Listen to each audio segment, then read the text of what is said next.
What's up and welcome back. I'm John Stark, MacMovieGuy.com, your favorite blind film critic, and today I'm tackling the 20th anniversary of The Aviator. This is the Howard Hughes biopic directed by Martin Scorsese that stars Leonardo DiCaprio, Kate Blanchett, Kate Beckinsale, John C. Reilly, Alan Alda, Alec Baldwin, uh, who else was in this? Gwen Stefani, um, Willem Dafoe. I'm gonna forget people. This has a huge cast to it. I'm sorry. It's the nature of this is I'm going to forget some people before. I'm sure. Yeah, that's enough. That's enough people. You've heard enough names from me already. And uh, you know, the way of the future, the way of the future, the way of the future. That's the way of the future.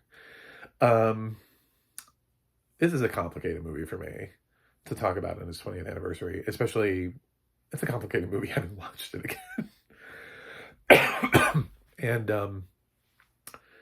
And apparently speaking too is always a trouble for me.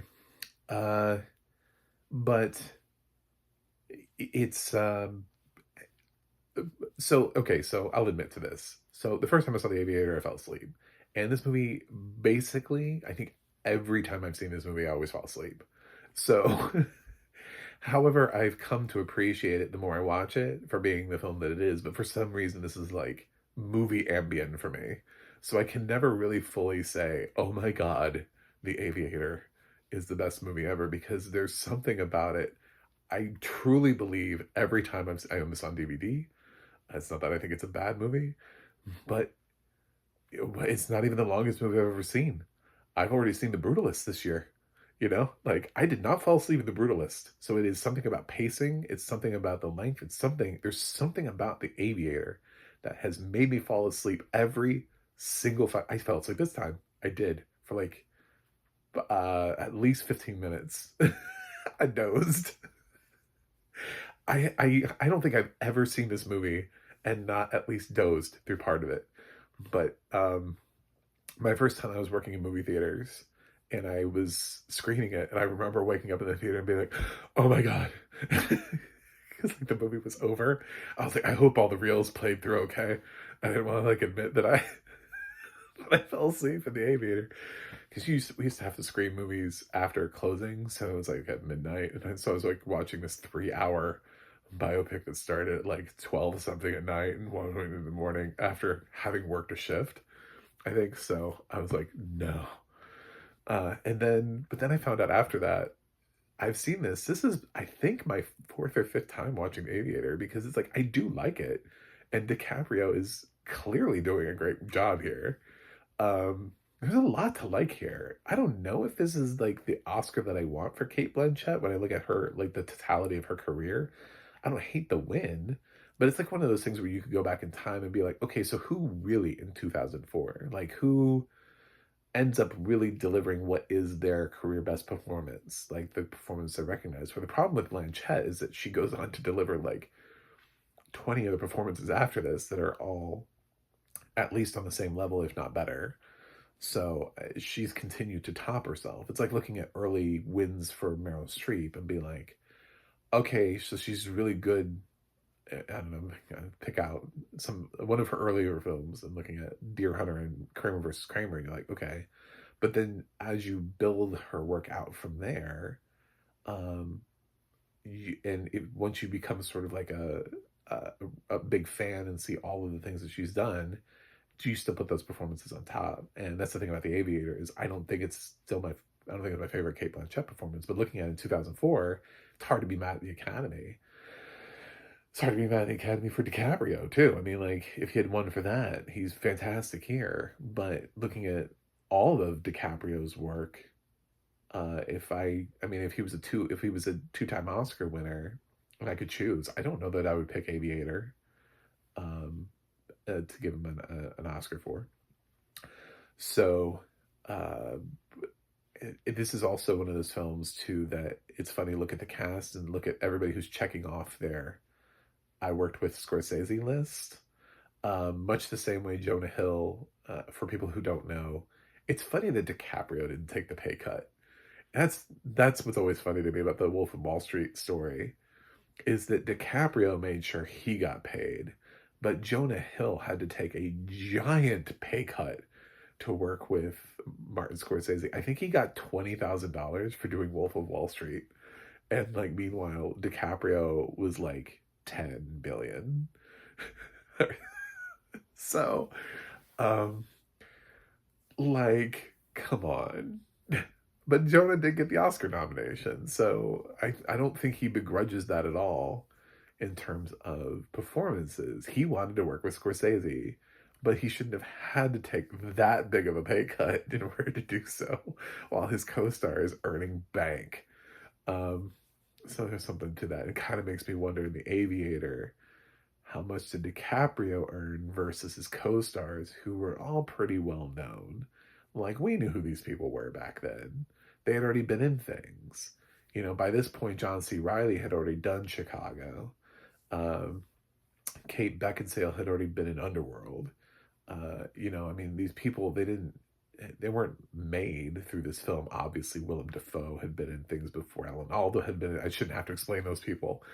But, uh, yeah, it didn't create a star, uh, but it's kind of a fascinating movie. And then to sit here and talk about it again. I really like the audio description here. I think the audio description is very well done, um, and it just does a really nice job of getting you through the movie.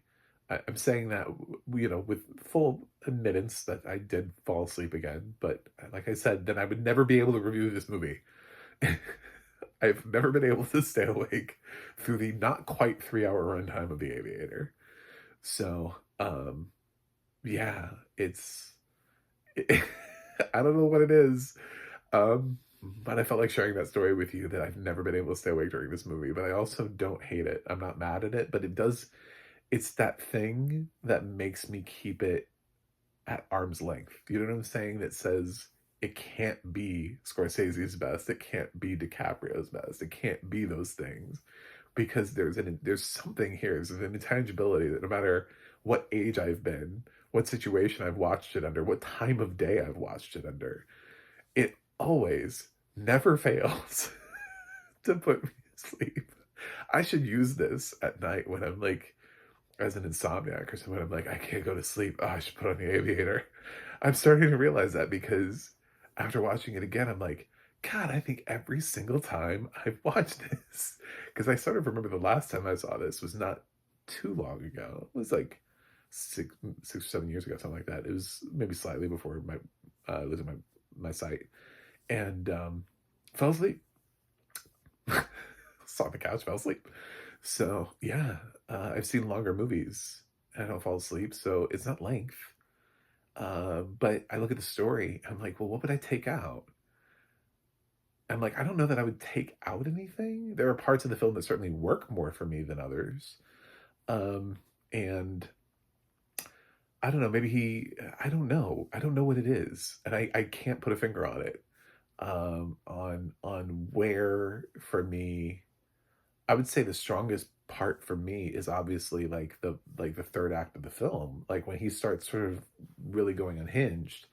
I really love the stuff that he does in uh, with the hearings, him versus Alan Alda. I think that stuff is really fantastic. Um, I think maybe the Kate Blanchett section. I think the era where he's sort of like the playboy and he's dating the different actresses and stuff. I think maybe that's where it drags a little bit for me.